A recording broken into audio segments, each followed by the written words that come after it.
Hey guys, Zomfox here, and today we're going to be looking at the USFL playoffs, where I'm going to be doing my predictions and the preview for these playoffs. Now, this prediction is not going to be like the betting picks, this is overall prediction of the playoffs. And as for the previews, I'm just going to quickly be briefing all the teams, their main players, and pretty much how good they are. So, let's start with one of the two lower seeded teams in the Philadelphia Stars. The Stars come in with the lowest amount of all USFL players, as their only guys were kick returner Maurice Alexander and cornerback Channing Stribling. That being said, Channing Stribling is one of the premier defenders in this entire league. His 7 interceptions led the league, and he's pretty much had the league lead for almost the entire season. He's been an outstanding cornerback, and he's been a real big help for them. But as I've always said, to me, even though Maurice Alexander's been good, this team has had a big four of Channing Stribling, Adam Rodriguez, a really solid defensive end that people seem to forget about, running back Matt Colburn, and quarterback Case Cookus. Matt Colburn has been one of those guys who is either on or off. When he's off, it's not that he's bad, it's just that he's not in his elite level. But when he has one of those games every now and then, he will just pretty much go off and be pretty much good enough to carry the team to a victory. And Case Cookus has been one of the most solid, consistent quarterbacks in the entire league. His touchdown to interception ratio is basically what makes him so impressive. His touchdown to interception ratio is 12-5, which is only outdone by pretty much just like one other quarterback in the entire league in Luis Perez. Outside of that, it's the best in the entire league. And honestly, it shows. He had one of the most dominating performances a couple weeks ago, but overall, it's just that those 4 guys have pretty much been outstanding. The team itself does also come in with one other huge advantage, that being that they lead the league in turnovers. They are by far the best team at keeping the ball and taking it away from the other team, which is a big help from Stribling.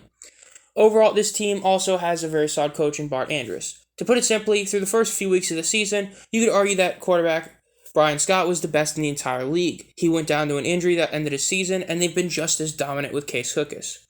Overall, they do head into the season off a loss, but they're going to be playing against the New Jersey Generals for the 3rd time this season, hoping to get their first win. Speaking of the Generals come into the playoffs with the most all-USFL selected players.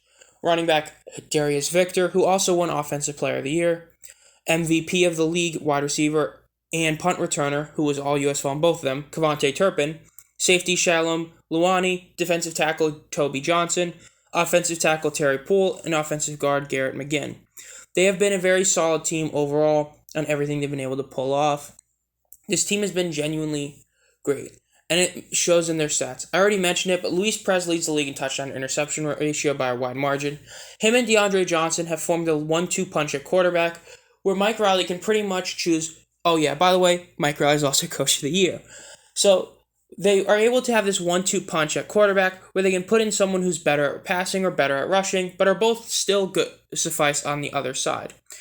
As for their stats, I talked about in the power rankings, this team ended the season leading the league in multiple stats. The biggest ones being yards per game and third down percentage. Those are the 2 biggest stats that they lead. Third down percentage means that they're continuing drives at a very good margin, and their yards per game being the most means their offense is able to keep getting yards by any means necessary. Overall, they've been a very solid team, and they're definitely one that a lot of people think are going to win the title. Now, the next team is the New Orleans Breakers. They actually have the 2nd most all-USL players. They have the all-USL quarterback in Kyle Sloter, tight end Sal Cannella, center Jared Thomas, defensive end Davin Bellamy, defensive tackle Reggie Howard Jr., and linebacker Gerard Fernandez. Davin Bellamy had a great season that some fans thought he deserved Defensive Player of the Year. Overall, Sloter has been a very consistent quarterback-ish. He's basically led the league in yards for most of the year, except for the fact they rested him in Week 10. He is the only quarterback that actually got true rest heading into the playoffs, meaning that in terms of a health standpoint, he will be the healthiest quarterback heading into the playoffs. That is an advantage that this team desperately needs. They've been a very hot and cold team, but with Jordan Ellis, the rushing yards leader, and Sal Cannella, the player who leads the league for receiving yards by tight end, this team's biggest benefit is actually their defense. Their 148 points allowed is the lowest in the league, and that is pretty much their biggest saving grace, as they're able to keep games in a tight-knit score, so they never really have to go at it in a firefight, which is where they'll probably be at a disadvantage. And the team they'll be playing is a team that had home field advantage for the whole year in the Birmingham Stallions. The Stallions come into the playoffs with 5 all-USL players in special team, all-USL, and wide receiver, All-USFL Victor Bolden Jr., offensive guard Cameron Hunt, linebacker DeMarcus Gates, and kicker Brandon Aubrey. This team has fallen off a lot since the first few weeks. They may have finished 9-1, but after an 8-0 start, they pretty much haven't looked that great, even back when they were like 7-0. Overall, Victor Bolden arguably shouldn't have been an all-USO receiver, and as for the rest of the team, DeMarcus Gates has been a very solid linebacker, but really the best player has been Brandon Aubrey. His consistency at kicking did taper off for the second half of the season from being automatic, but he has still been a very solid kicker nonetheless. This team also has Scooby Wright, who has been a very solid defensive player as well. And for their offense, Jamar Smith has been and probably will be the starting quarterback. He's had a couple hiccups here and there, but for about the first half of the season, he was pretty much the consensus MVP. And overall, this team is mainly with the idea of letting multiple players go. CJ Marable has played great whenever he's been on, so has Bo Scarborough, their midseason pickup. Sage Surratt has had a couple great games recently, who I thought predicted to be a star player. So they have a lot of guys that might end up coming up and just having a great game. So as for my predictions, I think the most important one is the General Stars game. I feel whoever wins this game is probably going to win the title. And the more I look at it, the more of a close match I think it is. Yes, the Generals have won the last two, but when I look at it, it's one of those where I have to think of the best means necessary. This is going to be the highest staked game that either of these two teams have played. So do I think the Generals are able to win?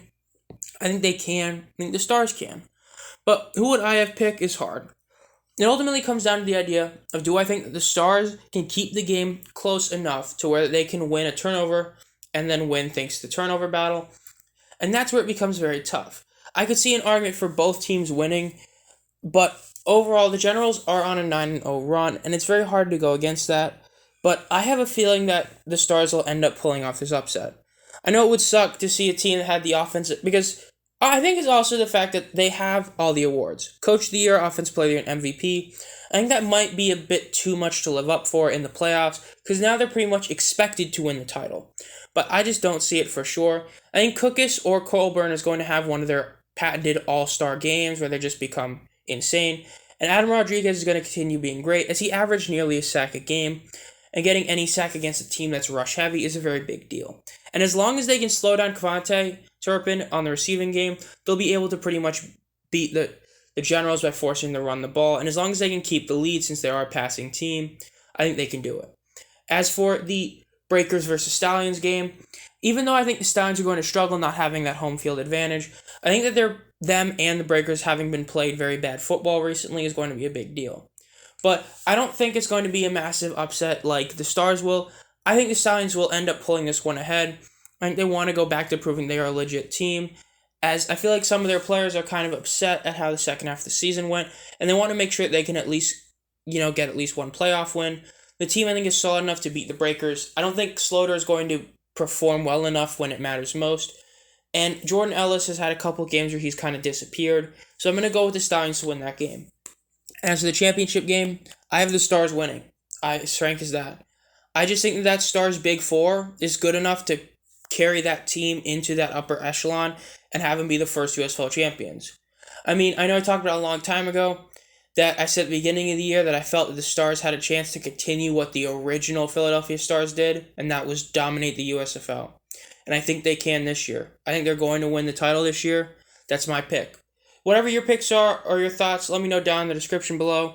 This has been ZomFox. If you enjoy this content, let me notify as soon as I upload. Like and subscribe. Hit the bell so you'll be notified. And as always, have a great night.